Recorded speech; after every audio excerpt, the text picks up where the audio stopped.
मेरो friend list तिम्रो दर्शन पाउन बाटो कुर्दै बसेको वर्षौं भइसक्यो। 2 दिन आएर मक्ख पारेको होइन, कसम निस्वार्थ भावले वर्षौं पहिलेदेखि मैले तिमीलाई फलो गरे हौ। तिम्रो दुवै आइडी मेरो फलोइङ लिस्टमा ताज झैं सजिएका छन्।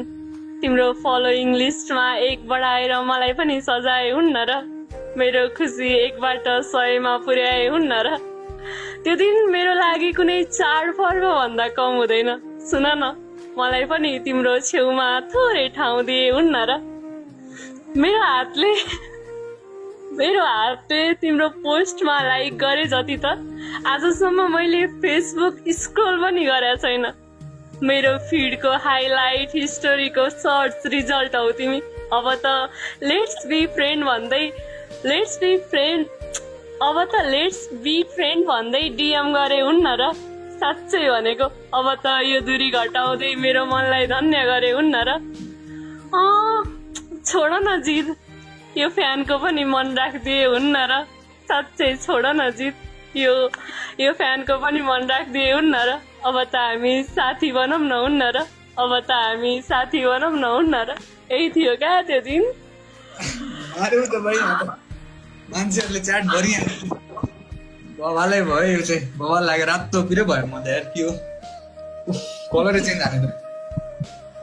सरी ल, फिल्ममा भएन भन्नुभयो, तर म नर्भस हुन्छु एक त होइन, अर्को त अब खुसी छु नि त धेरै नै त्यही भएर नि हो क्या। कस्तो अरू केही लेखेको छ भने भन है। तपाईँको लागि त म अब लेखिहाल्छु नि। सुनौ न कस्तो नराम्रो कमेन्ट नगरिदिनु न। यस्तो क्या सुनाउनलाई अब पाउने भयो नि त, अब त कति लेखिहाल्छु नि। अब त्यो सुनाउन पाइन्छ पाइँदैन भन्ने थियो। आमा आज त्यो कमेन्टमा गरे सपोर्टले मलाई कति खुसी मिल्यो। त्यति तपाईँहरूले नगर्नु भयो भए सायद मैले एउटाले कमेन्ट गरेर देख्नुहुन्न थियो होला होइन। थ्याङ्क यू सबैलाई। फेरि एकचोटि सुनाउनु मजा आयो कि मलाई, साँच्चीकै नै भन्नु। मलाई मजा लाग्यो कि साँच्चीकै नै। फेरि एकचोटि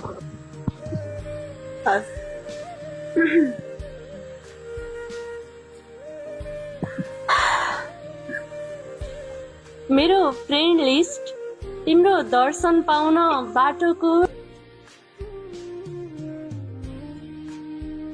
उड्दै बसेको वर्षौं भइसक्यो।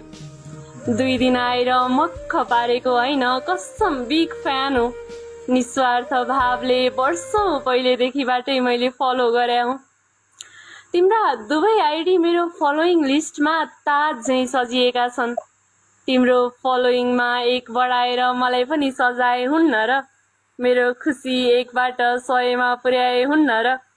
त्यो दिन मेरो लागि कुनै चाडपर्व भन्दा कम हुँदैन। सुन न, मलाई पनि तिम्रो छेउमा थोरै ठाउँ दिए हुन्न र? मेरो हातले तिम्रो पोस्ट लाइक गरे जति त आजसम्म मैले फेसबुक स्क्रोल पनि गरेको छैन। मेरो फिडको हाइलाइट हिस्टोरीको सर्च रिजल्ट हौ तिमी। अब त लेट्स बी फ्रेन्ड भन्दै डीएम गरे हुन्न र?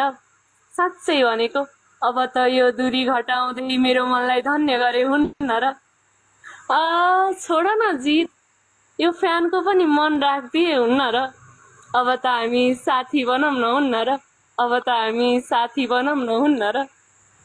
त्यही नै थियो। मलाई कसैले पनि यस्तरी भनेको थिएन। धेरैजनाहरूले यस्तरी चाहिँ कसैले पनि भनेको। That's really nice. एकदम मैले चाहिँ के सोचेको थिएँ, यो सुनाएपछि मैले पाएँ भने, यो सुनाएपछि चाहिँ पाऊँ मैले फलो ब्याक सोचेको थिएँ क्या। पाएछु भने नि, यो सुनाएपछि चाहिँ पाएँ भने त्यो अति खुसी लाग्थ्यो। तर सुनाउनु भन्दा पहिला पाएँ त्यो नि एकदम खुसीको कुरा हो होइन। तर पनि यो सुनाए खुसी लाग्यो मलाई यार। यस्तो सम्झेर यस्तरी लेखिदिनु एकदम मलाई बवाल मजा आयो। Thank you. गाडी नुवाकोटमा छ अरे? नुवाकोट बट्टार लास्टै गर्मी हो। हुन्छ अब राम्रोसँग म पनि अब यसो लाइभ साइभ इन गर्न ठ्याक्कै बोलाउनु कि भइरहेको थियो कि। तिमीरोमा साथी थिएन नि त?